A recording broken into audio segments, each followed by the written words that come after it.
Bonjour à tous, oui, je m'appelle Catherine Kosmala. Je vis donc cette épreuve épouvantable de la peur d'un enfant, Julien, qui est décédé à l'âge de 25 ans suite à un accident de la route, donc qu'on pourrait dire provoqué par une tierce personne, mais tout ça ne sont que des mots.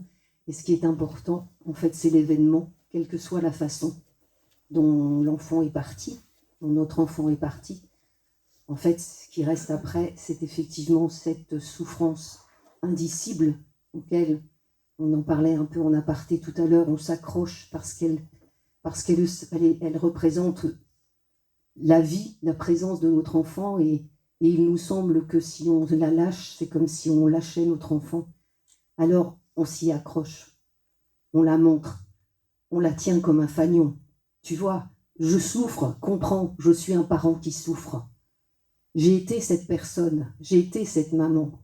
Pendant plusieurs années, hantée par une seule idée, en finir, partir, ne plus souffrir, arrêter. 3 tentatives de suicide, une juste envie de dire, eh bien, si tout le monde dit que ce monde de l'au-delà est si fantastique, eh bien, pourquoi je n'irai pas? Pourquoi je ne rejoindrai pas mon enfant? Mais les enseignements qui nous sont donnés par le monde invisible viennent nous apprendre que, eh bien non, les choses ne fonctionnent pas comme ça. Je vais vous raconter cette histoire qui est la mienne, qui est absolument pas un mode d'emploi, absolument pas une injonction de faire comme, mais qui est simplement mon histoire, celle que j'ai vécue, et celle qui m'amène aujourd'hui à être une personne dans une joie et dans une sérénité que je n'aurais jamais cru connaître un jour sur Terre, mais qui aujourd'hui fait de chaque jour pour moi un émerveillement, comme celui de vous rencontrer aujourd'hui, comme celui d'être là avec vous. C'est vraiment un réel bonheur pour moi. J'espère pour vous. Mais ça, vous me le direz après. Hein. Donc voilà. Avant, j'étais une personne attachée à son travail. J'avais un poste à responsabilité dans une grosse entreprise automobile, d'équipementier automobile, et je travaillais beaucoup. La survivance, à quoi ça sert? Même si j'avais perdu mon père lorsque j'avais 22 ans et que j'avais lu ce fameux livre de Moody que vous connaissez tous, La vie après la vie, je l'ai lu. Ouais, ok. Je l'ai rangé dans un tiroir. Visiblement, ce n'était pas le moment pour moi de commencer à m'intéresser à ces choses-là. D'autres événements allaient m'y plonger. Alors j'ai continué ma vie. Mon Julien, mon fils, c'était bien entendu, quand il était présent, c'était ma seule occupation. Je dirais, il passait tous les samedis, maman, je viens manger une pizza, une petite bière, un petit film, des moments partagés ensemble. Voilà, c'est le bonheur, c'est la vie, ça. Oui, mais un jour, alors que Julien me demande d'y fermer son appartement, il allait emménager avec sa copine, donc la joie de dire, la projection de dire « Ah, ben ça y est, ils vont me faire des petits !» Ce grand bonheur de dire « Waouh, mon avenir se dessine, je vais avoir des petits-enfants, quel bonheur, ça va être génial !» Même si elle est grand-mère, bon, on ne m'appellera pas Mémé, ça c'est sûr. Mais la vie m'avait réservé d'autres aspects que je ne connaissais pas. Alors ce 26 septembre, j'accompagne Julien. On ferme son appartement, il allait emménager donc avec sa petite copine. Et puis je ne sais pas, ce jour-là, sur ce trottoir, il se passe quelque chose. On se regarde intensément. On met un certain temps à se dire au revoir. Bon, c'était pas courant. Et puis mon Julien me dit « Maman, à demain !» « Oui, mon fils, demain, je viens pour le café, je te promets. » Ouais, mais 10 minutes après, alors qu'il remonte sur sa moto, 10 minutes après, il rencontre et percute une voiture. Et il ne survivra pas à ses blessures. 2 gendarmes viendront m'apprendre ça 6 heures après, alors que moi, j'étais en train de le chercher partout. Je ne comprenais pas son silence, je ne comprenais pas son absence, le téléphone sur messagerie, mais qu'est-ce qui se passe? Mais bien entendu, inimaginable de penser un seul instant il ait pu lui arriver quelque chose. C'était pas dans ma réalité, ça. Je me disais, il est parti, il a rencontré des potes, voilà, etc. Bah oui. Mais non.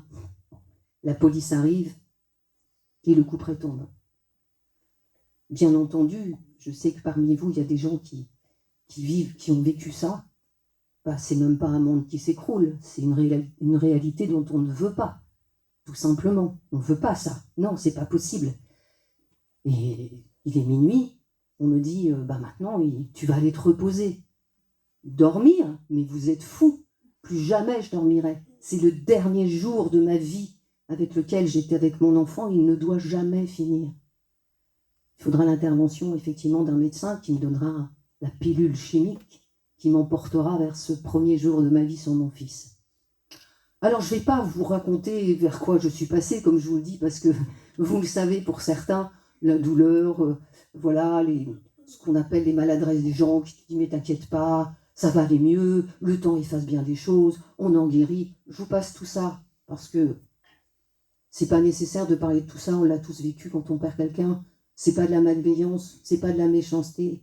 On peut qualifier ça de maladresse. En tous les cas, ça reste de la bienveillance, peut-être même si elle est inappropriée. Donc, du fond de mon trou, moi je tombe, je crois que ça ne s'arrêtera jamais. Bon, voilà, je vous l'ai dit, l'envie de partir. Ouais, mais il se passe des trucs quand même chez moi. L'électricité. Pourquoi cette ampoule clignote? Comme c'est étrange. Mais elle clignote encore. Ça fait 3 fois qu'elle clignote. Bon, ça doit être un problème électrique, je ne sais pas. Oui, d'accord, problème électrique. Mais pourquoi est-ce que je rencontre des cœurs sur toute ma route? Une goutte d'eau qui se transforme en cœur. Des cœurs en végétal, des cœurs dans la buée, des cœurs en poussière, des cœurs partout, des cœurs par terre, des cœurs... Mais qu'est-ce qui se passe? Je ne rencontrais pas ça avant. Donc, ces petits signes que l'on a tous eus, que l'on connaît tous, commencent à me dire, mais finalement, qu'est-ce qui se passe? Et ça commence à me sortir petit à petit de cette espèce de torpeur dans laquelle je voulais rester. Ça m'interroge. Et puis, bon, ouais, allez, c'est le hasard. Bah oui, mais voilà les synchronicités. Eh oui. Synchronicité, première synchronicité, je vous parle des plus époustouflantes que pour moi, en tous les cas. Je vais au cimetière, donc je suis dans ma voiture, j'écoute la radio. C'est Alain Souchon qui chante un baiser. Donc je vois, c'est marqué sur ma radio, vous savez, c'est marqué le nom du chanteur, Alain Souchon. Ok, très bien. Ah, le son monte, je regarde, c'est marqué Julien. Oh. Bah, t'es bien folle, ma chérie, fais attention, tu vas finir en HP.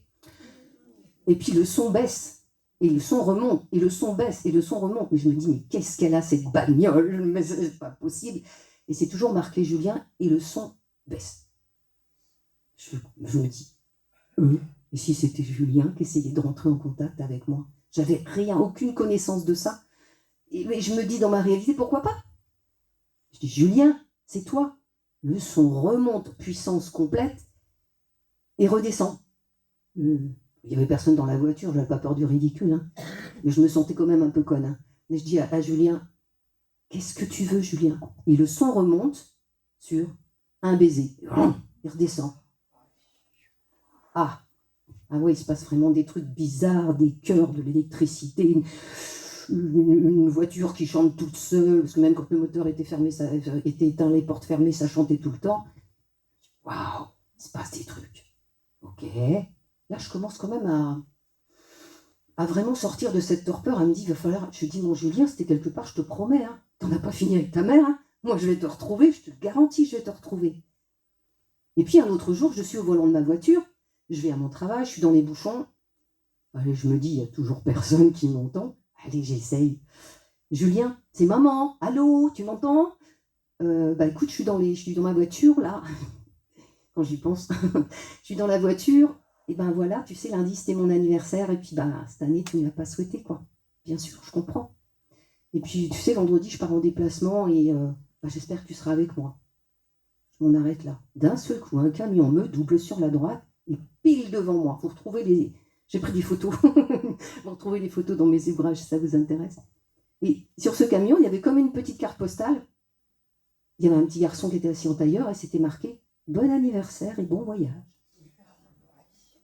Ouais, je me dis là, je crois que je commence à comprendre qu'il se passe des trucs là. Donc voilà, je me mets en quête. Je commence à lire. Je commence à aller sur Internet. Je commence à chercher des tas de trucs. Je commence à rencontrer des médiums. Des bons, des mauvais. Quand je dis mauvais, c'est-à-dire que tu m'ont dit des trucs qui, encore aujourd'hui, ne me parlent pas. Mais c'est pas grave. Et je fais comme vous, je vais à des conférences, je vais assister à des conférences, je regarde des médiumnités en salle. Et je rencontre pour la première fois un médium qui m'a beaucoup marqué, qui s'appelle Alain-Joseph Bellet, qui me fera une communication en salle. Alors je ne m'y attendais pas, j'étais tout au fond là, il débarque sur moi avec le doigt comme ça en me disant mal au dos, accident, moto, yeux bleus et tout. Je me dis, mais qu'est-ce qu'il veut, qu'est-ce qu'il a et en fait, tout ce qu'il me dit sont waouh, incroyable quoi. J'avais une chaise vide à côté de moi, c'est parce que la petite copine de Julien devait venir, et puis elle n'est pas venue, voilà, c'était le jour de la fête des mères, et elle n'a pas pu venir. Elle dit, pas venue, elle pleure. Je me dis, waouh. Arrêtez, là, ça va trop vite, j'ai pas le temps d'assimiler toutes ces informations incongrues pour moi. J'irai le voir après en Bretagne, et j'aurai une communication effectivement avec lui. Je suis d'origine polonaise, il me donnera le prénom, le nom, des mots polonais, le nom du chien, le nom de la grand-mère, du grand-père, enfin la totalité. Et là, je me dis, ok, Julien, je vais te retrouver. Donc, chemin faisant, après tout ça, je commençais à avoir non pas une certitude, mais un doute sur le fait de la survivance, et que peut-être il se passait des choses. Alors, j'imaginais un au-delà, j'avais lu des trucs, on me disait qu'il y avait des anges, des archanges, des machins, des trucs, comme une sorte d'échelle qu'il fallait, puis qu'il y avait un bas astral, et puis qu'il y avait des trucs, des machins, enfin, tout un tas de... Tout ça, ça ne me parlait pas. Et je dis, je vais mener ma propre enquête. Et j'ai commencé à expérimenter un certain nombre de choses, et notamment au niveau de l'IFRES. L'IFRES, c'est quoi? C'est un groupe de recherche qui œuvre depuis plus de 35 ans, 30 ans officiellement, mais 35 ans. Je fais partie donc de cette association, je suis membre très actif, on va dire, de cette association depuis 11 ans. Donc c'est autant vous dire que des expériences, il y en a tous les dimanches, et que par ce biais de cette association, j'ai pu retrouver mon fils. Donc je ne peux plus dire j'ai perdu Julien. Non, je ne sais pas comment je vais dire d'ailleurs, mais je l'ai retrouvé, ça c'est sûr. Et j'aurai, vous verrez, ce sera le premier ouvrage, c'est le premier ouvrage qui est peut-être un peu difficile, j'avoue, parce que, en fait, quand j'ai retrouvé Julien, alors comment ça s'est passé? Ça s'est passé d'abord à ce qu'on appelle l'atelier des questions personnelles. À l'IFRES, il y a plusieurs ateliers, et notamment un atelier questions personnelles qui permet à des personnes de venir rentrer en contact avec un défunt ou avec un guide, enfin ce que vous avez besoin à ce moment-là. Et ça passe par le biais d'un médium qu'on appelle un médium écrivain, c'est-à-dire que c'est une médiumnité assez particulière, puisqu'il dort. Pendant qu'il dort, il écrit. En fait, l'entité vient utiliser s'incarne en fait temporairement dans le médium et vient s'exprimer. Et là, je retrouve mon Julien. Je ne vous dis pas la première fois que j'ai vu la main du médium écrire et que c'était Julien, les mois qui s'est emparé de moi en me disant mais qu'est-ce qu'il va me dire? Et en fait, ces premiers contacts m'enseigneront quelque chose, m'apprendront quelque chose au-delà d'avoir retrouvé mon gamin, parce que ça c'est mon histoire et c'est pas pour ça que vous êtes venus, hein, je vais pas vous lire mon journal intime. Les premiers contacts me feront comprendre, et Julien l'exprimera très bien, hein, il y a les communications que vous pourrez retrouver en intégralité, il y en a 15 dans les premières, me fait comprendre qu'en fait il vit dans un trouble. Le trouble, c'est quoi? Ça fait peur, le trouble. Hein. On se dit, mon Dieu, le bas astral, il est avec des amérantes qui sont toutes, qui sont horribles et tout ça. Mais non, pas du tout. Le trouble, Julien est parti d'une mort violente. À son âge, se préoccuper des choses de la survivance, oh là là, bien loin de lui. Il a toute la vie devant lui. Donc, quand il est parti dans cet état d'esprit-là. La mort n'existant pas, il s'est dépouillé de cette biologie, de ce que notre véhicule, mais il était toujours le même pour lui. Et quand il a créé sa réalité, puisque la pensée, comme vous le savez, est créatrice pour les initiés, quand il a créé, en arrivant directement de l'autre côté, quand il a créé sa réalité, il a créé une réalité qu'il souhaitait être terrestre toujours. Donc pour lui, hors de question d'entendre des espèces, comme il les appelle, des grands brillants, qui voulaient s'approcher de lui, il n'en voulait pas. Il ne voulait pas ni les entendre, ni les voir, ni écouter leurs conseils. Il ne voulait rien. Alors j'avais le sentiment, moi je me disais, oh, petit cœur de maman, de dire, mais mon Dieu, mon fils est tout seul, il est perdu, mais c'est quoi cet au-delà qu'on m'a vendu dans tous ces bouquins-là? Mais non, il n'est pas tout seul. Il n'est juste pas prêt pour le moment à l'entendre. Il n'est juste pas prêt pour l'instant à comprendre sa nouvelle condition. Et le fait qu'il vit maintenant dans dans le monde des esprits, et plus sur la vie terrestre. Donc il a cheminé, vous verrez, il m'a parlé de plein de choses, qui voyait qu'on essayait de l'approcher, mais non, je veux pas. Et en fait, les contacts, et tous les contacts que vous aurez avec Aurélie tout à l'heure, sont aussi porteurs de ce genre de choses, me semble-t-il, c'est que ça aide ceux qui sont partis, quand ils n'ont pas encore conscience de leur situation, ça les aide à comprendre qu'ils sont désincarnés. Et Julien, quand il a commencé à comprendre, au début, il ne voulait pas. Il retournait à sa moto. Il me dit, mais là, je suis devant ma moto. Mais je dis, où?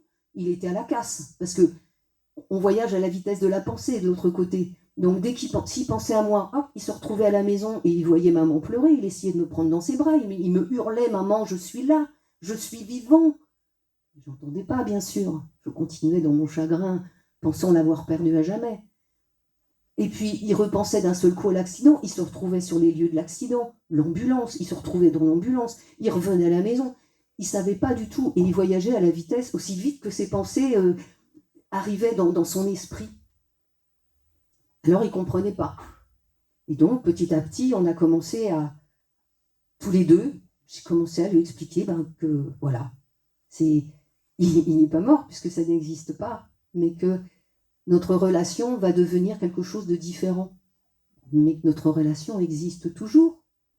Et que ça ne nous empêche pas, même si effectivement on ne peut plus se toucher, on ne peut plus s'embrasser, on ne peut plus se sentir, on ne peut plus fêter Noël ensemble physiquement avec mes yeux. Oui, bien sûr. Et c'est là la limite de notre biologie. C'est que toutes nos émotions sont créées par nos sens. Nos sens biologiques ne nous permettent pas d'avoir accès à cet amour qui en fait n'en finit jamais, parce qu'on tombe dans le mental et on se raconte des histoires. Et lorsqu'on se libère de ça, même on conserve nos sens, mais quand on commence plus à penser, à réfléchir et à ressentir notre cœur, il se passe des choses. Moi, personnellement, je ressentais mon cœur qui battait à l'unisson de celui de mon fils. Et là, je commençais à ne plus avoir aucun doute. Donc ça a été les premières communications avec Julien. Les guides sont venus aussi, il y a quelques messages des guides qui viendront expliquer aussi que l'état d'esprit, lorsque nous partons, est primordial. Puisque si nous partons dans la colère, on ne s'en débarrasse pas. Hein, quand on est de l'autre côté, on va créer notre monde de colère. C'est ce que on appelle le bas astral.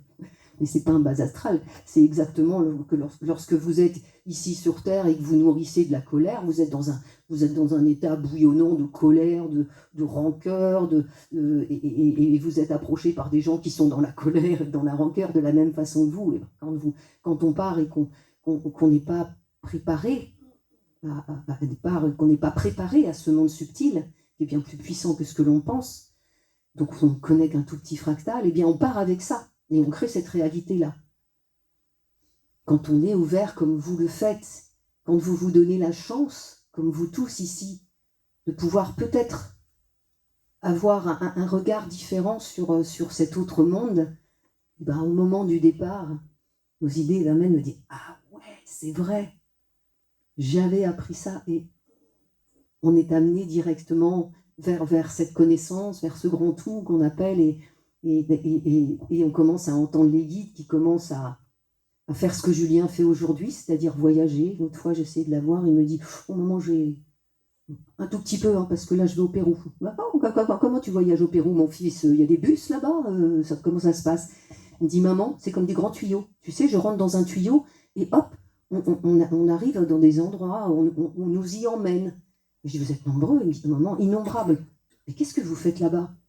Ce qu'on fait là-bas, mais maman, c'est un point de jonction. Il y a des entités qui passent, et puis parfois qui ne reviennent pas avec nous. Mais vont-nous?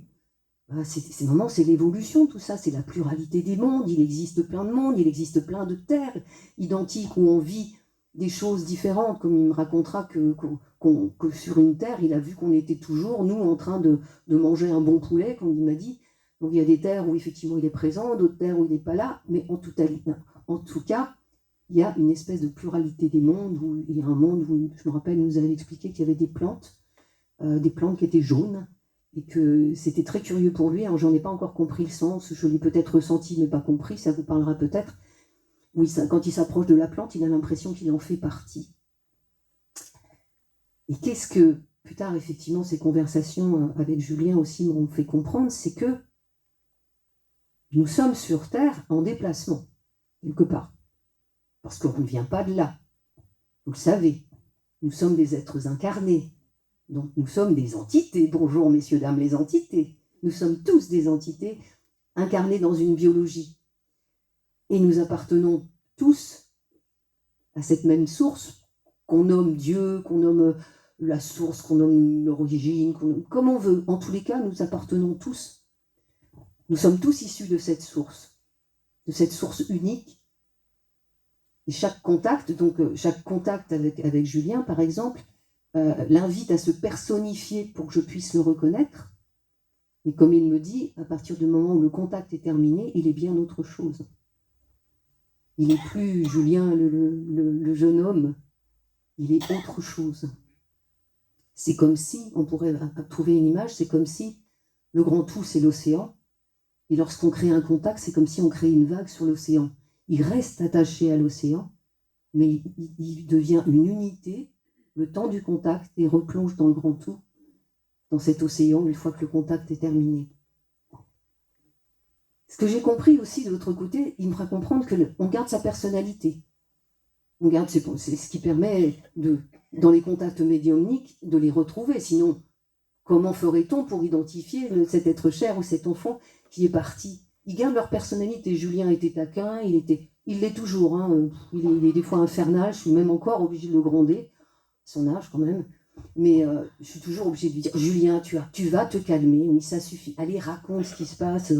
Et puis ça le saoule. Des fois, il me dit, tu me saoules. Mais bon. Donc ça, c'est les petits enseignements que j'ai eus au début avec ces premiers contacts. Après, l'autre expérience, je voulais aller plus loin, l'autre expérience à l'IFRES, c'est ce qu'on appelle la transtechnique aujourd'hui, c'est-à-dire que l'IFRES a fabriqué il y a plusieurs années une espèce de boîte de 2 mètres sur 3, dans lequel il y a des lasers, dans lequel on utilise la strioscopie, on utilise des formes aléatoires, tout un tas d'ingrédients. On rentre de la brume qui vibre à 10 Hz. Et dans cette cellule de contact, en fait, l'expérimentateur entre. C'est le bouquin que je vous ai amené, si vous voulez voir un petit peu certains des résultats qui sont obtenus par l'IFRES. On s'assoit, et une fois que la porte est fermée, moi, ce que j'ai toujours ressenti, ce qui est assez, et ce que les gens vivent en général, toutes les personnes qui viennent, les milliers de personnes qui ont expérimenté à l'IFRES, c'est qu'on ressent la préciosité de cet instant où on va essayer, en dehors d'un médium, ce qui est médium, on en parlera, parce que vous savez qu'on est tous médiums. Vous savez qu'étant donné que nous sommes tous des entités, bien entendu, nous avons tous la possibilité d'avoir des intuitions. Le monde subtil est omniprésent. Ce sont 2 mondes qui sont absolument poreux. Donc, on a des intuitions, on a des rêves, on a des signes sur notre vie, on a quelqu'un qui va prononcer un mot qui vient répondre à une question. On en est tous, voilà, on en est tous témoins de ça. Ça se passe dans notre quotidien, l'omniprésence des esprits. Et quand on ferme la porte de cet endroit, de cette cellule de contact, on sent effectivement que ce pont, on le vit à travers quelque chose sans intermédiaire. Donc c'est assez exceptionnel, c'est assez incroyable à vivre. Et donc la première fois que je rentre dans cette cellule de contact, je vous avoue que je ne suis pas très à l'aise, je ne sais pas ce que je fais là. Je ne comprends pas ces gens. Voilà, ils ont inventé une machine, enfin des géotrouve-tout pour moi un peu, qui avec 3 bouts de ficelle font des trucs incroyables. Je m'assois dans la cellule de contact et je dis, Julien, ne fais pas ton visage parce que je ne suis pas sûre de te reconnaître, des espèces de brume là. Fais-moi un cœur. Ça c'était en 2015, quelques mois après le départ de Julien. Et j'entends à l'intérieur, à l'époque, il n'y avait pas encore d'écran qui nous permettait, un moniteur de contrôle qui permettait de recevoir l'image en même temps que les personnes qui étaient à l'extérieur.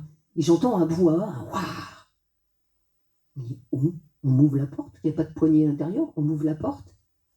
Quand je sors, ils me disent, regarde, et je vois un cœur dans de la brume. Waouh! Je me dis, alors, en dehors de l'émotion et du symbole, bien sûr, de la symbolique du cœur, Je me dis, elle est quand même incroyable, cette machine. Depuis, donc, je suis restée avec l'IFRES, je travaille avec ce groupe depuis, comme je vous l'ai dit, depuis 11 ans. Donc, j'ai continué à travailler, j'ai continué à expérimenter, parce qu'au niveau de l'IFRES, ce qu'on souhaite, ce qu'on aimerait, c'est justement avoir des réponses intelligibles du monde invisible, c'est-à-dire, je demande quelque chose et je l'obtiens. Ça laisse supposer qu'on est entendu. Donc, mon Julien a bien voulu se prêter à ça. Je ne lui ai pas trop laissé le choix. Je lui ai dit, Julien, maintenant, t'es de l'autre côté. Ok, maman, elle est là. Ok, ça, c'est fait. T'es pas mort. Voilà, moi non plus. On a échappé au pire. Maintenant, on va essayer de bosser ensemble et d'essayer de partager le fait que, eh ben oui, peut-être que la mort n'existe pas. Donc, j'ai continué à expérimenter. À l'époque, à l'IFRES, le matin, nous avions ce qu'on appelle la psychographie. Je vous l'ai dit, c'est des questions personnelles où on peut rentrer en contact par le biais de la main du médium qui écrit les messages sur des feuilles qu'on doit lui retirer. Parce que comme il dort, il écrirait sur la table. Sinon, allez sur le site de l'IFRES, vous allez voir, tout est expliqué. Et je demande à Julien, Julien, je vais dans la cellule de contact cet après-midi. S'il te plaît, fais-moi un truc indiscutable, parce qu'on peut parler de pareidolie, on peut parler de plein de choses. Fais-moi tes initiales. Alors mon gamin, pas contrariant, de bonne humeur visiblement ce jour-là, dessine sur le papier, écrit un J et un K. Je lui dis ok. Alors rendez-vous tout à l'heure, il m'a dit maman, je maîtrise pas le temps. Ok, ne bouge pas, je vais aller dans la cellule. Parce que ça aussi c'est assez étonnant. Pour la petite parenthèse, quand je disais à Julien, mais Julien, tu sais depuis combien de temps tu es parti? Quand ça faisait peut-être 3 ans, tu dis, tu sais depuis combien de temps tu es parti? Je sais pas, moi, un mois? Je dis non, Julien, ça fait 4 ans. Oh, vous savez que le temps et l'espace de l'autre côté n'existant pas, ils ne peuvent absolument pas appréhender ces notions-là que nous avons créées, nous, en réponse à notre biologie, puisque la biologie a un début et une fin, la mort étant antagoniste à l'esprit, parce que l'esprit, lui, est éternel. C'est juste la biologie, comme un yaourt, il a un temps de péremption, quoi.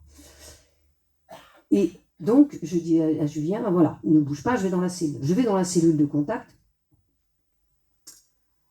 et je demande à Julien, fais-moi tes initiales.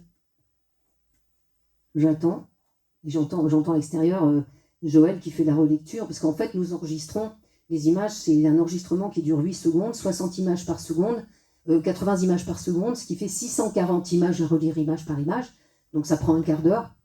Et donc j'entends Joël qui dit, ça y est, j'ai une image, une anomalie, comme on les appelle.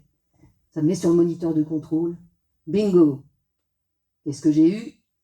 Les initiales de Julien. Donc, quand on pose une question au monde invisible, en dehors d'un médium, donc en dehors du prisme du médium, ben le monde invisible s'adapte, et vous avez tous entendu, sur des appareils, des enregistreurs, on peut avoir des voix, enfin, il y a des tas de solutions, il y a pas... Mais en tous les cas, dans cette cellule de contact, on voit des images.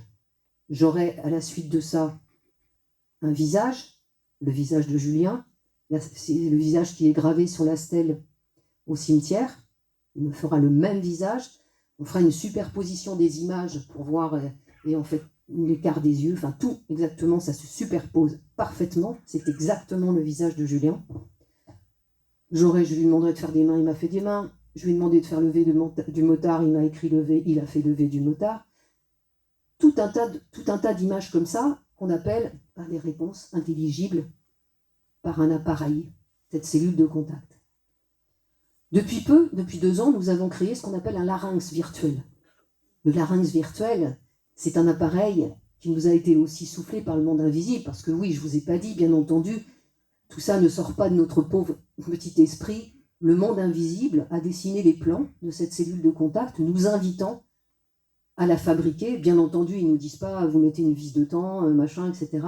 Ils nous disent, voilà, prenez une caisse en bois et créez ça. Et après, à nous de chercher dans des livres, de nous rapprocher de spécialistes, de scientifiques, etc., pour essayer de trouver les meilleurs ingrédients. La strioscopie, vous ne savez pas ce que c'était, des formes aléatoires, etc. Et sous l'œil bienveillant et les conseils de nos amis spirituels, comme on les appelle à l'IFRES, qui travaillent avec l'IFRES depuis 30 ans, ce groupe spirituel de l'au-delà subtil, nous a invités à créer cette machine. Aujourd'hui, il nous invite à en créer une autre. Et ils nous ont invités à créer un larynx. Le larynx, il fonctionne avec des capteurs de pression atmosphérique. La force de la pression atmosphérique qu'il faut pour manipuler ce capteur est équivalent au poids d'une patte de mouche. Donc, vous voyez, c'est un truc qu'on ne peut pas faire. Ces capteurs, ils sont reliés à ce qu'on appelle des Arduino. Je vais vous passer un peu la technique, je vous la fais juste un peu comprendre. Ce sont des mini-ordinateurs, en fait, qui sont reliés à un programme informatique, qui lui-même est relié à une banque de données de phonèmes qui permettent, en fait, lorsque le capteur est actionné, d'émettre un son. Donc le oui, le non ou des phrases. Si vous allez sur le site de l'IFRES, vous allez voir qu'il y a, malgré la jeunesse de cet appareil, waouh, on obtient des phrases, des gens qui expérimentent des phrases et des réponses bien à propos par le biais de cette machine qui parle en interaction immédiate, donc pas besoin de relecture, pas besoin de réécoute. En fait, c'est interactif. Je dis, Julien, tu es là. Bon, le capteur, oui, est actionné, ou d'autres phrases, etc. Donc en direct, on a une réponse en direct. Et un jour, alors que je demandais à Julien d'avoir fait aussi, je lui avais demandé de refaire ses initiales à nouveau, parce que vous savez que pour la science, il faut que ce soit reproductible. Donc on a essayé de revoir plusieurs fois pour ne laisser aucune place au hasard. Donc alors que je demandais à Julien de refaire à nouveau ses initiales, on arrive à la fin de la relecture et j'entends Joël qui dit « il n'y a rien ». Je dis à Julien, « Julien, le capteur, oui. T'as fait l'image? Capteur, oui. T'es sûr? Capteur, oui. » Joël, il dit, bon, ben, je vais regarder à nouveau, quoi, peut-être que j'ai loupé. Et ben, sans la réponse de Julien, on serait passé à côté de cette anomalie, parce qu'effectivement, il retrouvera l'image JK qu'avait produite Julien. Et sans cette interaction avec ce larynx, mais qu'est-ce que ça nous apprend, ça, au-delà de l'expérience que je vis, moi, que je suis toute contente de vivre, qu'est-ce que ça nous apprend? Que le monde subtil, il est là. Il n'est pas, faut pas le chercher là-haut, je ne sais où, il est là, dans la salle, il aurait dû dire mieux que moi, dans la salle, il n'y a pas que nous, pauvres êtres incarnés, ils sont nombreux à venir écouter, par exemple, les conférences. C'est ce que me racontera Julien. Julien, il me dit, mais tu sais, maman, on les écoute, les conférences, parce que c'est pas parce qu'on va de l'autre côté que d'un seul coup, on sait tout, ça y est, c'est bon, on n'a plus de corps physique, alors on sait tout. Non, on continue notre évolution en continuant à apprendre, comme on le fait nous ici, à s'intéresser, à évoluer, ça ne veut pas dire grandir, ça veut dire, voilà, ça veut dire apprendre par le cœur plus que par le mental. Et avec l'ouverture du cœur, on arrive beaucoup plus à ressentir le monde subtil. Et de l'autre côté, ils continuent. Et donc dans les salles, ils viennent. Soyez certains que lorsque vous allez dans des conférences, il n'y a pas que vous. Hein. Il y a effectivement d'autres entités qui viennent aussi profiter des enseignements des personnes, des intervenants et des médiums à la suite qui viennent proposer quelque chose. Ils sont là, ils apprennent, ils font des conférences, ils travaillent aussi. Julien me dit, à un moment je l'avais, je lui dis, ça va? Ça a l'air d'aller. Il me dit, ouais, je bosse. Ah bon? T'es obligé? Quelle galère, moi je croyais qu'on était débarrassé de tout ça. Mais il me dit, maman, ici, c'est une évidence. Ah ouais, parce que chez nous, c'est pas une évidence, hein, ça c'est clair, on a... Voilà. Mais j'ai dit, qu'est-ce que tu fais? Ben, il me dit, c'était au moment du Covid, ça. Et il me dit, ben, tu sais, je suis comme un pêcheur. Alors j'aime bien parce qu'il donne beaucoup d'images comme ça. Il dit, je suis comme un pêcheur, je lance, je sais pas, donc je vois pas où ça va, comme un hameçon. Et hop, on aide les personnes qui sont en train de mourir dans leur lit. En fait, on les aide et on les accueille. D'accord. Bon, ça commence déjà à être difficile à conceptualiser pour moi. Je dis, mais qu'est-ce que tu en fais? Il dit, je sais pas, maman, tu sais, après, ils partent vers d'autres et je sais pas ce qu'ils font. D'accord. Autre conversation, plus tard avec Julien, ça va, toujours pareil, hein, oui. Il me dit mieux que toi. Je dis, comment ça, mieux que toi? Mieux que moi, mais je vais super bien. Il me dit, ouais, mais moi, là où je suis, c'est vachement mieux que chez toi. Hein. Ok, bon, dans ce point de vue-là, effectivement, vu la lourdeur de la biologie, tu vas mieux que moi. Qu'est-ce que tu fais? Eh ben, écoute, je suis content, j'ai un nouveau travail. Ok, qu'est-ce que tu fais? Eh ben, j'accueille les personnes qui se désincarnent et il leur explique leurs nouvelles conditions. comme lui avait vécu ça, et qui s'était retrouvé à ne pas comprendre la situation, c'était à lui, à aujourd'hui, d'essayer d'expliquer aux êtres qui se désincarnent leur situation. Je dis, mais alors ça te plaît? Il me dit, maman, c'est évident, c'est évident qu'on fasse ça, quoi. Bon, ok. Une autre fois, il me dit, je lui dis, tu travailles? Il me dit, ah non, là, je suis en repos. Ah bon? Parce que aussi, vous avez du repos? C'est cool, ça. Et je dis, qu'est-ce que tu fais? Il me dit, je suis à la maison. Ah, il était vrai que depuis un certain nombre de temps, depuis quelques jours, j'entendais dans sa chambre des bruits, des placards, des portes, des choses comme ça. Je me disais, bon, pas grave, ça doit être le chat, ça doit être... Non, non, c'est moi, je fais des expériences, maman. D'accord, donc il me dit, je m'allonge à côté de toi, je te regarde dormir, et tu sais, quand tu dors, on se parle. D'accord. Et là, j'apprendrai plus tard aussi que lorsqu'on dort, notre esprit, lui, il n'a pas besoin de dormir. Donc pendant que la biologie, elle se repose, elle se régénère, c'est la poudre d'escampette, quoi. Hein. On va aller voir, ce qui se passe. Et donc, j'avais des conversations comme vous, comme nous tous. J'avais des conversations avec mon fils pendant que je dormais. À un moment, je me suis dit, bon, je vais dormir 24 heures. Non, j'ai des choses à faire quand même. Et en fait, quand je commence à prendre cette dimension-là en compte, bon, je me dis, ouais, ok, Julien est désincarné. D'accord. J'avais plus besoin de mon fanion. Hein. J'avais plus besoin de dire, hé, mon Julien, et je souffre, je suis une maman en souffrance et mon fanion de douleur. Non, parce que la douleur, elle m'avait quitté. Elle n'avait plus lieu d'être. J'en avais plus besoin de dire aux autres, vous savez, je suis une maman qui souffre, j'ai plus d'enfants, j'ai plus d'avenir, j'ai plus d'identité, plus jamais on m'appellera maman. Arrêtez de me parler comme ça, vous comprenez rien à ce que je vis. Non. Aujourd'hui, lorsque les personnes que je côtoie et qui essayent de me dire, tu vas mieux, c'est le temps qu'a fait son office et tout, je souris. Quelle autre réponse leur apporter? Ou alors je leur dis, j'ai retrouvé Julien. Alors des fois, des fois ça fait des dégâts. Oh ma pauvre fille, moi ça te fait du bien, vas-y, fais-le. Là encore, je souris. Parce que c'est pas grave ça. C'est pas important le regard que les autres portent sur mon chemin. Et c'est pas important d'un objectif et de se dire je veux atteindre ça. Non, ce qui est important, c'est le chemin que l'on fait. Il n'y a pas de meilleur chemin que d'autres, que celui que l'on fait.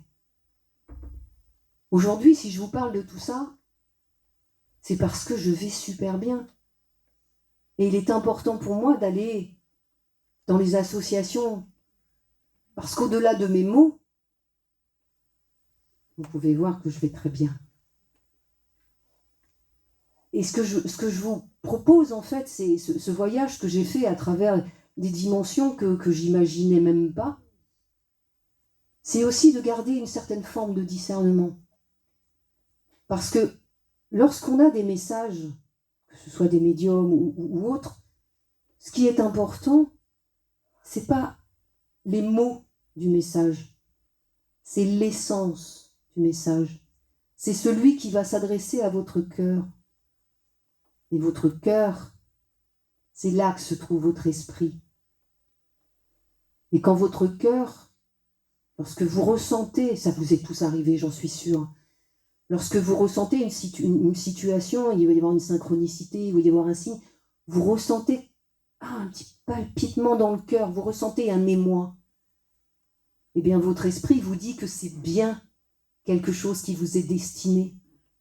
Lorsque vous entendez des propos qui ne vous conviennent pas, votre cœur se serre et ça vous dit non, n'écoute pas ça. Et ça nous permet de cultiver ce qu'on appelle notre discernement. Nous sommes des êtres incarnés sur Terre. Ne nous prenons pas pour des esprits. Faut arrêter de s'envoler là. On est là, on a quelque chose à vivre sur Terre. Mais apprendre, ce que l'on peut apprendre, il y a tellement de choses, tellement de littérature, tellement de trucs insensés qu'on nous raconte, comme on disait tout à l'heure, le bas astral, des choses comme ça. Dépouillons-nous de tout ça. Faisons notre propre conviction par nous-mêmes, par nos propres expériences, par nos propres ressentis. Et c'est comme ça qu'on aura accès à nous, pas la vérité, parce qu'il n'y a pas de vérité. Personne ne détient de vérité. Ce qui est important, c'est là où ça va vous amener. Cette paix intérieure, cette paix du cœur, cette sérénité que l'on peut avoir lorsque l'on prend conscience qu'effectivement nous sommes des êtres incarnés qui vivons quelque chose, mais ce quelque chose, c'est... Julien me dira, tu sais maman, on a été des frères dans une autre vie. Ah ouais. Ah, ça me plaisait pas trop ça, mais bon, bah ok, on a été des frères. Mais qu'est-ce que ça veut dire ça? Ça veut dire aussi, ce qu'on nous expliquera, c'est qu'on revient avec ce qu'on appelle les groupes d'âmes, je sais pas, les mêmes familles, en tous les cas les mêmes personnages, qui vont nous permettre d'apprendre quelque chose. On va échanger nos rôles, hein, là on est frères. Bien, je disais à Julien, peut-être que tu seras mon père. Il me dit, tu vas souffrir, tu vas voir. Je dis, tu vas voir si je vais souffrir, c'est toi, oui. Et en fait, tous ces rôles, quand on comprend ça, qu'en fait on n'est pas issu de la terre, notre origine, elle est ailleurs. Et ce qu'on vient vivre, 80 années, mes amis, c'est un claquement de doigts. C'est pas, je veux dire, on a à peine le temps d'apprendre 3 choses, quoi. Hein, donc, je pense que se dépouiller en fait de cette peur de la mort qui n'existe pas, essayer de comprendre pourquoi on a ce sentiment-là, essayer d'aller à la rencontre de cette émotion qui vient nous dire quelque chose de nous malgré tout, essayer de comprendre ce qu'il y a derrière et apprendre, non pas pour avoir du savoir et jouer des savants, ça on s'en fout, mais apprendre pour peut-être se dépouiller d'un certain nombre de choses. Vous savez, ce sac à dos lourd que l'on porte là, dans lequel on a mis tout un tas de trucs parce qu'on croit que c'est nécessaire pour nous. Prendre un temps, se poser, le poser devant nous, l'ouvrir, regarder. Ça, j'ai besoin. Ça, encore un petit peu. Allez, je le garde. Et petit à petit, quand on se dépouille, le sac à dos s'allège. Et une fois qu'il est allégé, on s'aperçoit de la simplicité de ce monde qui est si poreux avec le nôtre et qui bat des lointaines, qui n'est pas pour une élite qui est la seule à pouvoir, grand Dieu, communiquer, qu'on vénère comme des dieux. Non, nous sommes tous en capacité d'avoir des informations du monde de l'au-delà. Il suffit un peu juste de faire taire son mental, garder ses doutes, parce que le discernement est primordial pour ne pas se laisser embarquer vers des trucs qui pourraient nous amener je ne sais où, et se dire oui, je suis toujours en lien, dans mon cas avec Julien, et chacun d'entre vous, et je pense à quelqu'un en particulier dans cette salle, et même cet enfant que l'on croit qui n'est pas venu à terme ou qui n'est pas resté longtemps sur terre, cet enfant-là est en lien avec nous et continue de grandir, on pourrait dire, mais n'oubliez pas que c'est un être incarné qui passe par la naissance et qui passe par le dépouillement de la biologie, comme nous tous. Mais c'est une entité en capacité de pouvoir évoluer, de pouvoir soutenir, de devenir ce qu'on appelle, parce qu'il faut bien utiliser les termes humains, ou alors il faudrait en trouver d'autres, qui peut devenir un guide familial, rester sur l'épaule c'est une image, sur l'épaule de sa maman pour essayer de lui dire tu sais, ça va. Et d'un seul coup, je suis sûre que ça vous est tous arrivé, ça. À un moment, c'est dans cette douleur épouvantable, vous croyez que vous n'allez pas vous en sortir, et d'un seul coup, il se passe un truc et vous ne savez pas pourquoi, mais les larmes s'arrêtent. Ça vous est tous arrivé, ça vous est arrivé, ça. Et on ne sait pas pourquoi, on ne se l'explique pas. Bah, vous savez, vous êtes plus des novices. Vous savez que le monde subtil, ce monde omniprésent, n'a qu'une seule envie. Nous sommes toujours là. Nous sommes toujours vivants. Le seul message qu'ils ont envie de nous passer, c'est pas des enseignements pour savoir s'il y a des anges, des archanges, des évolutions, des niveaux, des machins, des trucs, des guides dans tous les sens. C'est juste nous dire, soyez tranquilles, la mort n'existe pas. Que ce soit pour nous, vos aimés, qui avons quitté la biologie, ou que ce soit pour vous, au moment de votre départ, La mort n'existe pas. C'est juste l'usure, ou alors un choix, puisque nous choisissons ce que nous venons vivre sur Terre, dans le cadre dans un enseignement, et grand Dieu, jamais dans le cas d'une punition. Personne sur Terre n'est puni de quoi que ce soit. Il n'y a pas le Dieu vengeur qui dit « Toi, tiens, petite marionnette cervelée, tu vas souffrir de ça. » Ça n'existe pas. Ça n'existe pas. Mais libre à chacun de croire ce qu'il a envie de croire, et tout est respectable. Il ne se juge pas. En tous les cas, moi, c'est ma conviction, ça n'existe pas. Juste venir apprendre. Apprendre que la mort n'existe pas, et le monde spirituel, au-delà de tout, c'est juste ça qu'il veut nous dire. Alors, dans la simplicité, nous avons tendance, nous, les humains, les êtres incarnés, avec ce cerveau qu'on nous a mis, à pouvoir tout complexifier, tout compliquer, faire des scénarios, rendre humain quelque chose qui ne l'est pas, parce qu'on veut expliquer ce monde subtil, ce monde de l'invisible. Alors on essaye de conceptualiser, on essaye d'imaginer, il y a des bas, il y a des hauts, il y a des gauches, des droites. Mais non, messieurs, dames, il n'y a pas d'espace. Tout se vit en même temps. Il n'y a pas de temps. Il faut du temps pour parler à un esprit qui vient de partir. Lui, il n'a plus de temps, donc non. On dit, oh, il faut 2 mois, il faut 3 mois. Moi, j'ai eu mon frère qui avait une sclérose en plaques, qui est parti tout paralysé, tout cassé de partout dans son corps. 3 jours après, il est à l'IFRES. Bonjour, Amile l'IFRES. Thierry, qu'est-ce que tu fais là? Tu devais non pas mettre 6 mois avant de venir. 6 mois, mais c'est quoi 6 mois? Je ne connais pas 6 mois. Alors, on s'invente des tas de trucs, mais tout ça a une origine, je ne dis pas. Mais c'est pour ça que ce que j'ai envie de vous dire à chacun, c'est faites-vous votre propre opinion, faites votre propres expériences, lisez ce que vous avez à lire, entendez les gens que vous avez à entendre, gardez votre discernement, prenez ce qui fait écho en vous et n'essayez pas de vous approprier ce qui ne fait pas écho en vous.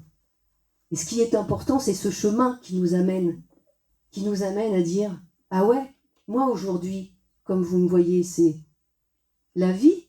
Ouais, ok, bon, bah, une petite cour de récréation, là, mais ciao, hein, moi je m'éternise pas, hein, c'est bien, mais je fais ce que j'ai à vivre, parce que j'ai envie d'être devant vous, j'ai envie d'être avec vous, j'ai envie de vous dire, oui, ils sont là, ils nous le disent, ils nous crient, ils nous hurlent, et on les entend pas. On se referme quand on va rentrer chacun chez nous. Tout à l'heure, bien, il y a le doute qui va faire toc, toc, toc. Bonjour, me revoilà. Et la raison va reprendre le dessus et on va se dire ah oui, mais peut-être que, et il va y avoir des tas de contradictions et on va garder une substance, un substrat de ce que nous avons partagé aujourd'hui et de certaines des histoires que vous avez eu la gentillesse de me confier, de me faire confiance. Moi, je vais repartir avec ces histoires-là, elles m'enrichissent, elles m'apportent. J'espère qu'aujourd'hui, dans cette réunion aujourd'hui, cet après-midi, que chacun d'entre vous, dans votre histoire singulière, aussi importante que toutes les autres histoires, la mienne n'est pas plus importante que la vôtre. Aujourd'hui, je me dirais, allez, je me fais à la fois l'ambassadrice de l'IFRES, puisque c'est comme ça que dans le groupe on travaille, pour venir vous expliquer un petit peu nos travaux, mais j'ai envie de me faire le relais de Julien, des autres, toutes les entités que j'ai vues venir communiquer à l'IFRES, tous ces enfants qui ont retrouvé leurs parents par le biais de communication, c'est pas forcément à l'IFRES, mais c'est par des gens comme Aurélie, qui font don d'eux-mêmes pour venir et vous montrer que effectivement ils sont là. S'il y a un seul message que vous puissiez garder de cet après-midi, c'est celui-là. Ils sont là. Ils sont à côté de nous. Ils sont parfois derrière nous, la main sur notre épaule. Et une chose aussi que j'ai découverte, parce que bien entendu, avec toute cette histoire, comme ça arrive bien dans bien d'autres vies, tout a explosé, j'ai perdu tous les amis, mon couple a explosé, etc.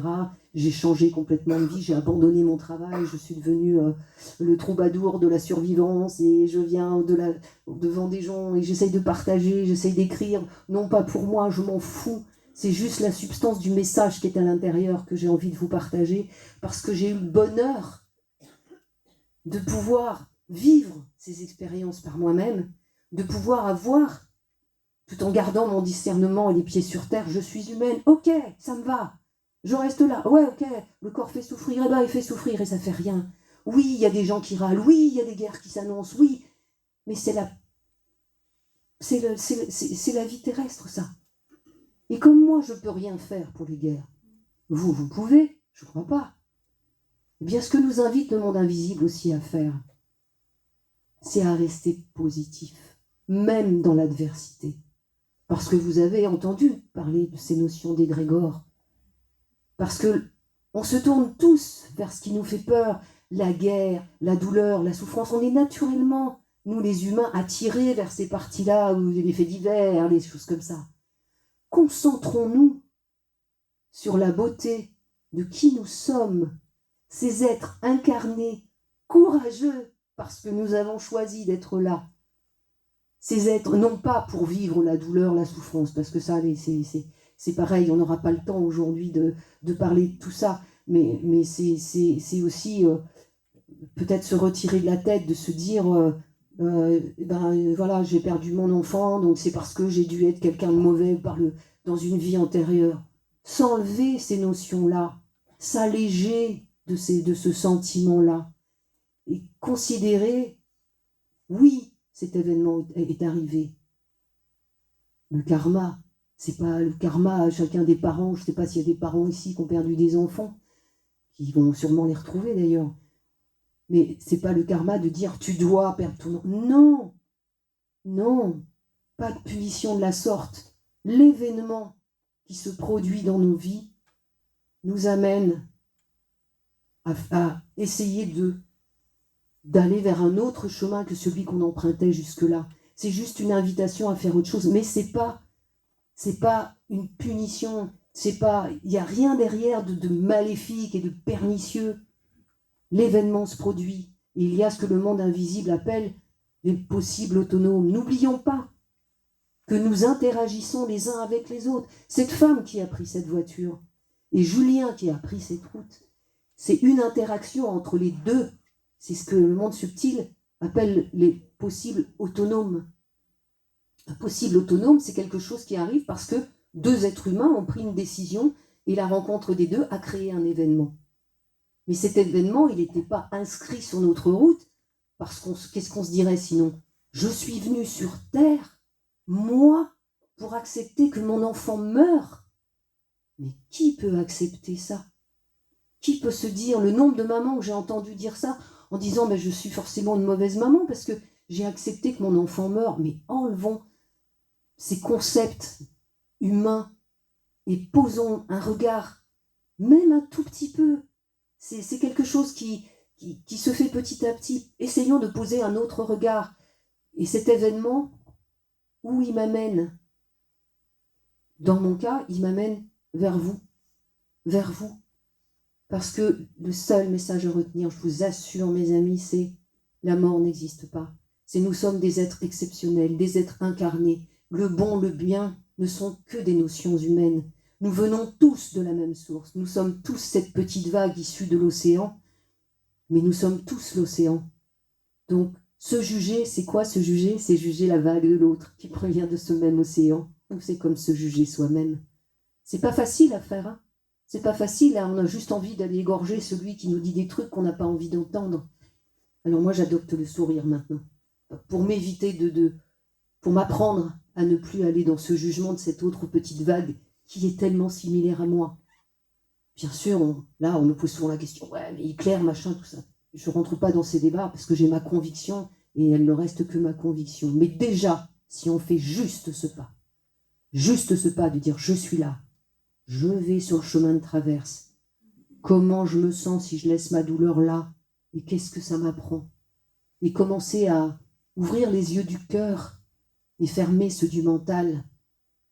La route s'éclaire d'une autre façon. Et cette route-là, elle nous amène vers l'inédit, non pas ce qu'on connaît, parce que nous, on veut tout contrôler. Hein. Nous, on veut savoir où on va, quand, comment, avec qui, à quelle heure, quand ça se termine, quand ça commence.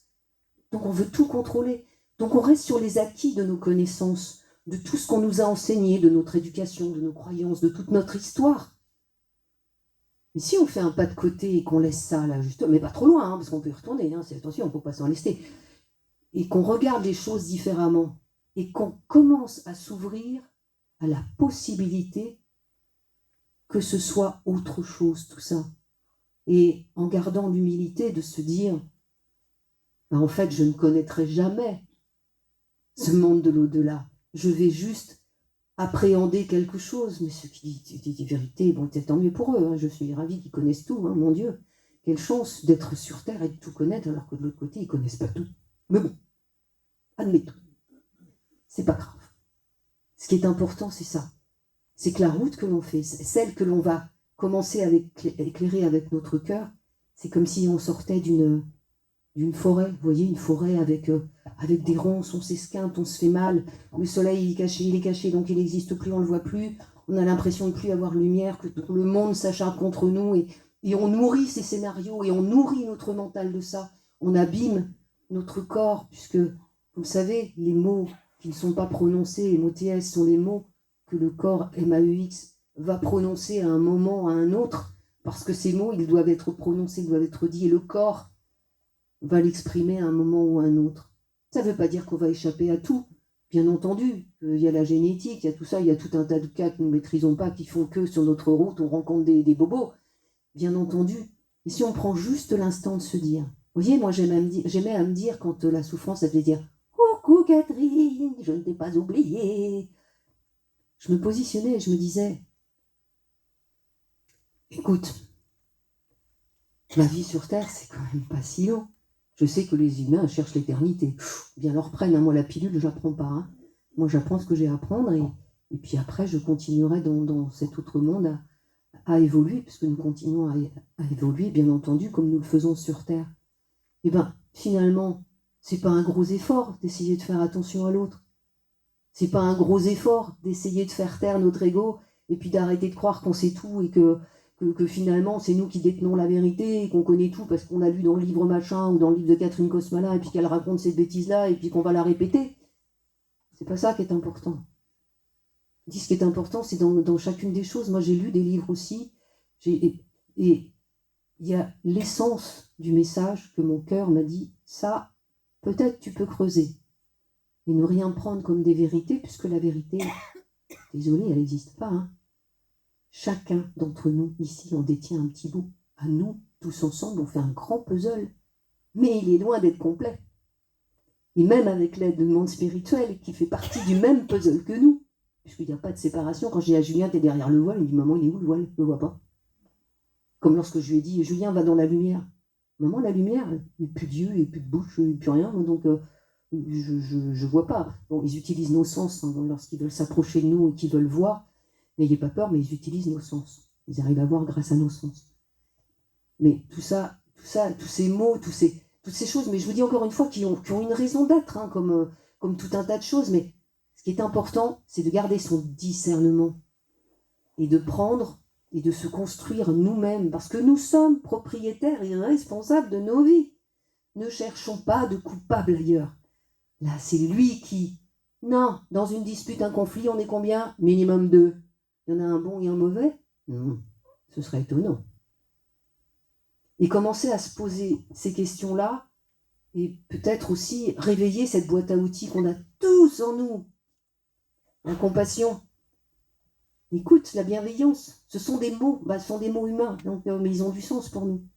Et essayez petit à petit d'aller rechercher ça au fond de nous parce que ça existe. Ça existe. On est tous dotés d'exactement la même boîte à outils en venant sur Terre.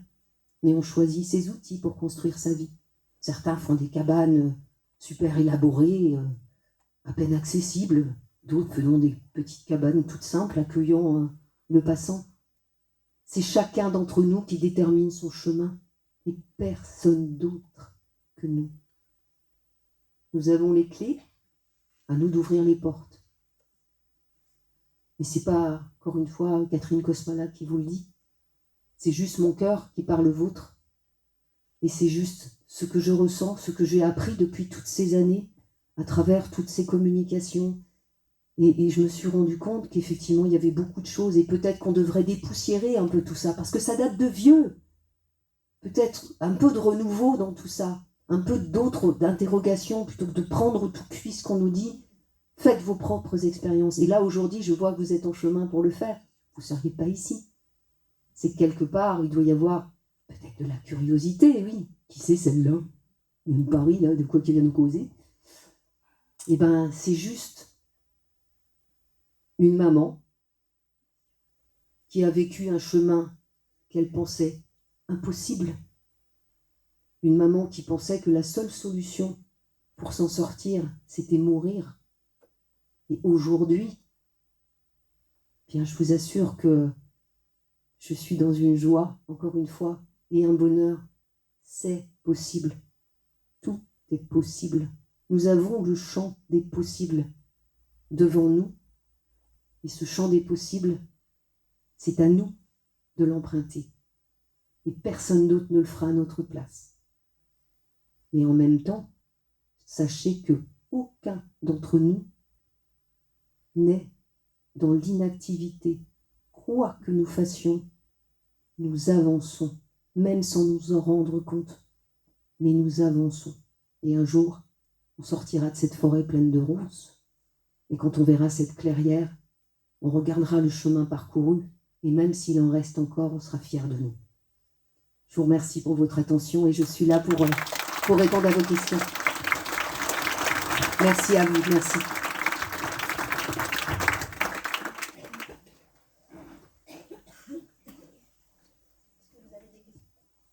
Que vous avez des questions?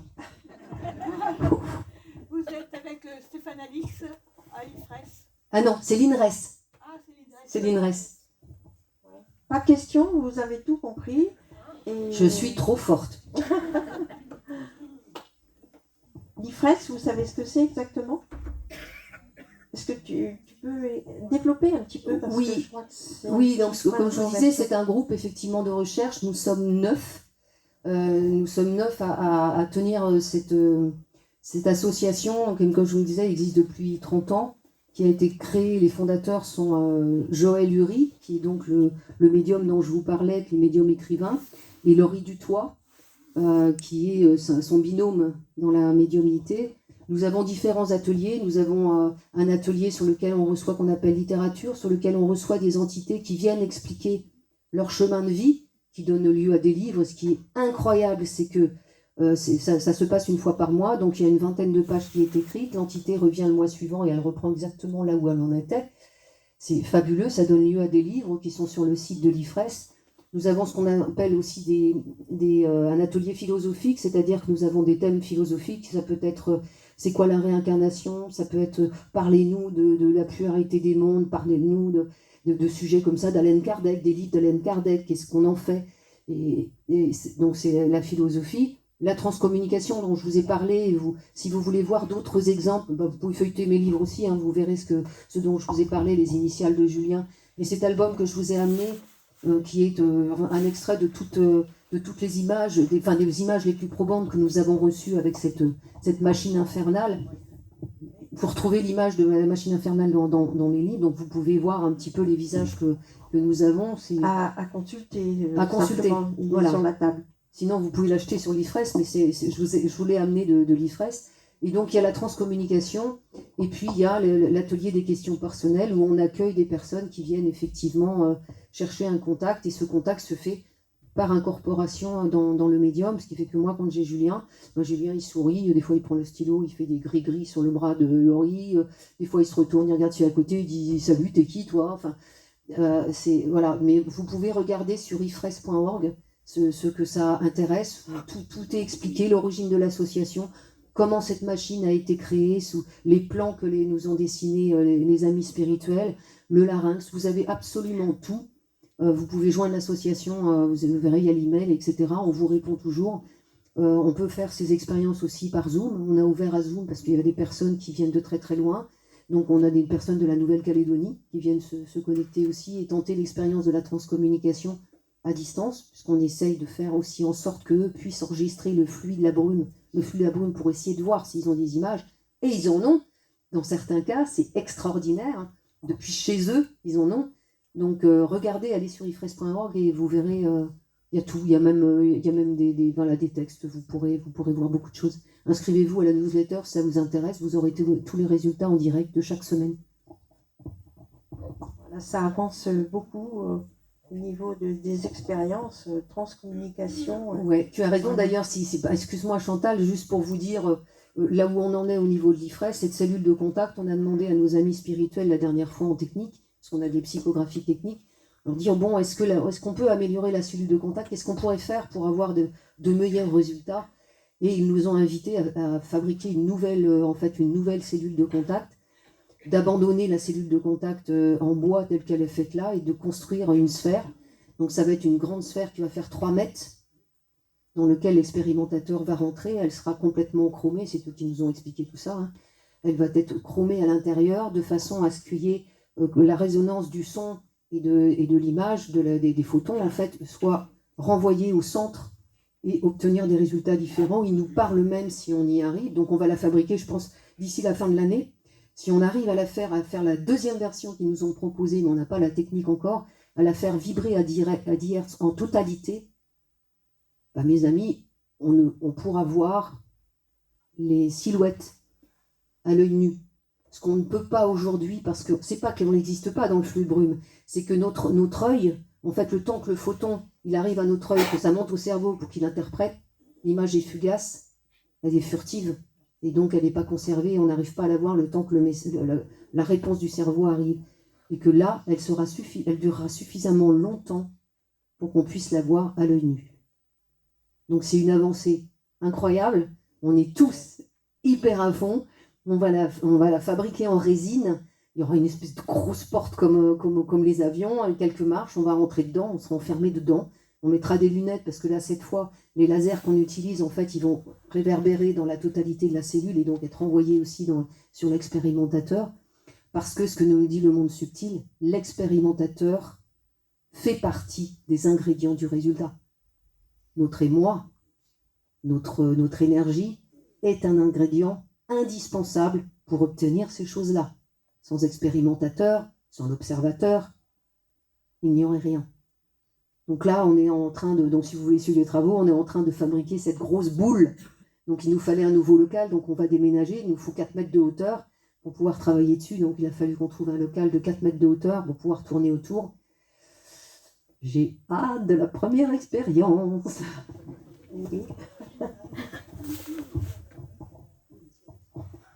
Après le départ de Julien, ça fait combien d'années que tu es... Ça fait 11 ans que je suis à l'IFRES, voilà. 11 ans. 11 ans, mais ça fait 11 ans qu'il est parti. Enfin, Julien est parti en 2014, oui. Pour savoir en combien d'années tu es devant nous. Ah bah, ça fait... Ouais, bah, vraiment dans ma souffrance, ça a duré quand même 3 ans, où je pense que... Mais ça, c'est mon chemin. J'accompagne des mamans, il y a une maman, ça fait 30 ans. Bon, ok. Excusez-moi, comme on dit que de l'autre côté, il continue à évoluer en âge. Enfin, on dit que, pas en âge, mais qu'un bébé, moi on m'a dit la dernière fois, maintenant il fait du vélo, il a 5 ans.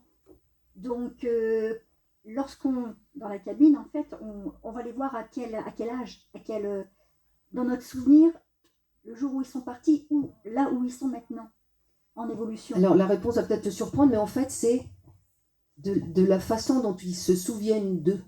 Parce que ce qu'ils viennent imprimer dans la brume, c'est le souvenir qu'ils ont d'eux-mêmes, puisqu'ils sont bien autre chose maintenant. Donc moi, Julien qui est parti à 25 ans, je l'ai vu à 17 ans. Mais il s'est montré aussi à 25 ans, pour que je puisse l'identifier. Après, c'est le souvenir qu'ils ont d'eux-mêmes. Il m'a dit qu'il a croisé ma maman est partie à 88 ans, et il l'a vu, il dit mais qu'est-ce que c'est que cette jeune femme, quoi. C'est pourquoi rester à 88 ans quand on peut se retrouver à 22 ans, quoi. Donc c'est le souvenir qu'ils ont d'eux-mêmes. Oui. Merci. Ah, il y a une Oui. question là-bas. Merci pour vos questions parce que c'est toujours enrichissant. Merci beaucoup en tout cas de votre intervention, c'est vraiment Merci super. Moi je me posais la question, on parle de réincarnation, donc, nous quoi. et d'un monde subtil. Est-ce qu'on fait le parallèle entre est-ce qu'on revient dans ce monde incarné, est-ce qu'on reste dans ce monde subtil, est-ce qu'on a le choix ou pas? Elle est intéressante, votre question, merci beaucoup, comme toutes les autres. Ce qui est intéressant, alors je vais vous faire une réponse, je suis toujours un petit peu mal à l'aise parce que c'est pas ce qu'on entend habituellement. La réincarnation, pour nous, ici sur Terre, assujettie au temps et à l'espace, c'est quelque chose de linéaire. C'est pour ça qu'on dit se réincarner, re-rentrer dans la carne, dans la biologie, et on se dit il y a un avant, un après, etc., une succession de choses. Mais le temps et l'espace n'existant pas, ça veut dire qu'il faut peut-être voir les choses d'une autre façon. En tous les cas, c'est ce qu'il nous explique. Il nous explique que tout est vécu en même temps, de l'autre côté. C'est ce qu'on appelle un peu le présent perpétuel. Tout est vécu en même temps. Donc, c'est pas je suis parti, je reviens, je suis parti, je reviens, je suis parti, je reviens. C'est je crée d'autres choses, d'autres mondes parallèles. Et tous ces mondes-là, toutes ces vies-là, de tout ce que nous avons été et de tout ce que nous serons, puisque le futur et le passé n'existent pas, seul le présent existe en même temps. Donc quand vous avez perdu un être cher, un enfant comme moi, et ben, quand j'étais dans la tristesse, je pensais à ce monde que j'avais créé avec Julien, dans lequel il était toujours. Et un instant, je me plaisais à croire que Julien et moi, dans un autre monde, sur une autre terre identique à celle-ci, parce que nous l'avons créée, parce que la pensée est créatrice, on vit toujours ensemble. Ouf, ça va mieux. Alors, j'ai une question. Tout à l'heure, vous parliez... Je suis là. Je suis là. Qui me parle? Moi. Esprit, es-tu là? Oui. Tout à l'heure, vous parliez de plusieurs terres, en fait. Oui. Vous faisiez allusion à la Terre en fonction du temps, ou de plusieurs planètes disséminées dans l'univers. C'est-à-dire, est-ce qu'on passe de la Terre d'une vie sur l'autre, toujours sur la Terre, ou est-ce qu'on passe de planète en planète? Alors, il y a deux questions dans la vôtre, merci. Julien m'expliquait, en fait, que comme la pensée est créatrice, nous créons des mondes, tous autant que nous sommes, constamment. Et Julien voulait nous faire passer cette notion, ça c'est pour la première partie de votre question. Il me dit, tu vois, c'est comme si tu étais assis, donc le moi qui est constitué en fait de toutes ces vies passées et futures. Il me dit, c'est comme si tu étais là avec une boîte de Lego et que tu construisais des mondes et des personnages au fur et à mesure que tu en as besoin, au fur et à mesure que tu les imagines. Et tu les imagines sur cette vie terrestre. Par exemple, nous, si on s'imagine le pire, bah, rien ne se perd dans l'univers. Hein. Le pire se crée. Alors si on pensait au moins pire, ce serait pas mal. Tout se crée. Et c'est cette notion que Julien voulait expliquer, c'est-à-dire que moi, sur Terre, tout ce que je vais créer, je vais le créer dans les mondes que je connais. Et il me dit, tu es assis au milieu et tu regardes tout ça. Et tu fais des zooms de temps en temps pour voir comment se déroule, voilà, par curiosité. Après, la pluralité des mondes, oui. Est-ce qu'il y a une règle? Un choix, oui. Peut-être qu'un esprit, et c'est quelque chose, c'est ma conviction personnelle que je vous livre, il s'incarne sur Terre, des êtres qui viennent aider, que ce soit la science, le paradigme de la science à évoluer, que ce soit des musiciens, que ce soit des artistes à créer de la musique ou des peintures, qui viennent s'incarner alors qu'ils sont, on pourrait dire, ils n'ont plus besoin de revenir sur Terre, mais si, ils reviennent parce que missionnés par le monde subtil, il y a quelque chose à faire pour nous aider, parce que peut-être on est un peu bloqué un instant. Mais le choix, oui. Et quand j'ai dit à Julien, parce que Julien me parlait de se réincarner en fille à un moment, il m'a fait peur, d'ailleurs. Non, franchement. Puis après, il m'a dit, ça doit être sympa vu de l'intérieur. Mais quand il me parlait de ça, je lui dis, mais comment ça se passe? Il me dit, maman, mais tu sais, c'est comme si tu marches et d'un seul coup, quand c'est le bon moment, tu te réincarnes. Tu te dis pas, bon, allez, j'y vais, à quelle heure, le bus, il passe à quelle heure pour la Terre. Ça se passe parce que c'est une évidence de le faire. Je dis, ouais, mais t'es pas bien, tu vas pas revenir, t'as vu la galère sur Terre. Il me dit, maman, mais quand t'es de l'autre côté, c'est pas comme ça que tu vois les choses. Tu te dis, ah ben tiens, mince, j'ai pas très bien fait ça. Quand on a regardé le bilan de ma vie, waouh, je peux merder sur ce truc-là. Bon, allez, je vais aller le travailler. Puisque là, dans mon état actuel, ma situation d'esprit, Tout ça, c'est rien, ça dure pas longtemps. Ouais, mais quand on revient, on oublie. Donc on retourne dans la galère et on réapprend quelque chose. Mais le choix, oui. Dis maman, personne ne t'oblige à rien, mais de rien, de rien. Il faut s'enlever ces trucs comme s'il y avait des mentors ou des directeurs du subtil qui décident pour nous. Nous sommes les seuls à décider avec notre libre arbitre. Ça répond à votre question? Merci. Pardon. Oui, Vous tapez pas avec le micro. Hein. Je vais vous poser une question un peu terre à terre. D'où viennent, d'où viennent les financements pour l'IFRES? Les financements sont des dons, des mécènes ou des adhésions. Et aujourd'hui, comme on avait c'est beaucoup le groupe de l'IFRES pour vous dire, le groupe de l'IFRES des 9 personnes, pour payer le loyer et assurer 50% du loyer, paye 900 €, près de 1000 € par an, pour pouvoir assurer le loyer et continuer les expériences. On a décidé, il y a peut-être 2 ans, je crois, de demander une participation, de faire une participation de 10 € ou 15 €, je ne sais plus, j'ai plus ça en tête, des personnes qui viennent pour assurer le local, parce que sinon on arrêtait toutes les expériences. Et demain, le local qu'on a trouvé est un local qui va, parce que là on paye 1600 € hein, quand même, c'est énorme pour une association. On a trouvé un local qui serait plutôt autour de 6 ou 700, et on va à nouveau repasser à zéro les participations des personnes qui viennent expérimenter. Et si besoin, c'est le groupe de l'IFRES qui continuera à financer les loyers. Pour vous dire, le médium, Joël, pour faire son activité, paye 1000 balles par an quand même. Hein. C'est le seul médium qui paye pour exercer sa médiumnité. Merci. Merci à vous. Bonsoir. Bonsoir. Comme disait Picasso, né à Malaga, pub, non. Il disait que la vie est un songe. Alors, étant donné qu'une personne fait au moins 5 ou 6 rêves par nuit, on passe en fin de compte une pellicule. Si on fait un rêve, un songe, comment dirais-je, et on revient, on réintègre notre corps, à notre mort, on change le songe. On peut le voir comme ça. Ça peut être une image, effectivement. On peut considérer aussi que notre expérience sur la Terre est effectivement une réalité comme un monde virtuel. Julien dit que ça peut être un monde comme un monde virtuel. On pourrait s'imaginer être aux manettes d'un jeu vidéo. Toutes les images sont justes. Et puis qu'on change de jeu vidéo quand on a terminé une expérience sur la Terre.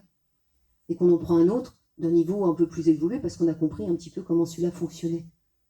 Toutes les images parlent effectivement. Ça répond à votre question? Merci. Bonjour. Bonjour. Est-ce que l'IFRES échange avec d'autres associations de recherche dans d'autres pays? Alors oui, c'est une question qu'on nous pose souvent, parce que le but de l'IFRES, effectivement, c'est absolument le moment où nous, on va arrêter, c'est de pouvoir donner les clés et qu'un autre groupe reprenne le relais pour que toutes ces recherches ne finissent pas dans des cartons pleins de poussière. Aujourd'hui, seul au Brésil, il y a effectivement quelque chose qui est pas similaire. J'ai du mal à le dire, mais effectivement, on est les seuls à avoir une cellule de contact telle que nous l'avons à l'IFRES.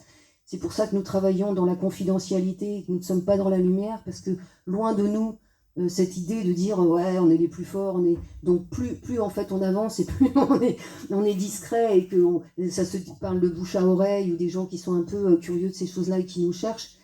Mais il n'y a pas de groupe comme ça. Il y a des tas de gens qui font de la TCI Water. Il y a des tas de gens qui ont des contacts fabuleux avec la TCI aussi audio. Mais la cellule de contact et demain la sphère, on est les seuls en fait à l'avoir. Donc on n'a pas de groupe. Mais on aimerait tellement qu'un groupe nous dise comment t'as fait. Allez, viens, on t'explique, on t'aide même à le faire. On aimerait tellement qu'il y en ait d'autres qui le fassent. Il y a peut-être des associations qui pensent la même chose, qui sont aussi isolées dans d'autres pays et qui pensent la même chose, d'être les seuls à le faire et qui le font.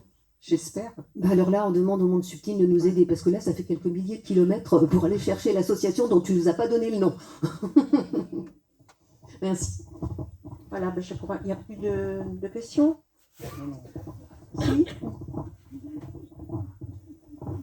Oui, bonjour. Bonjour. Oui, vous parlez de monde tout à l'heure de votre fils.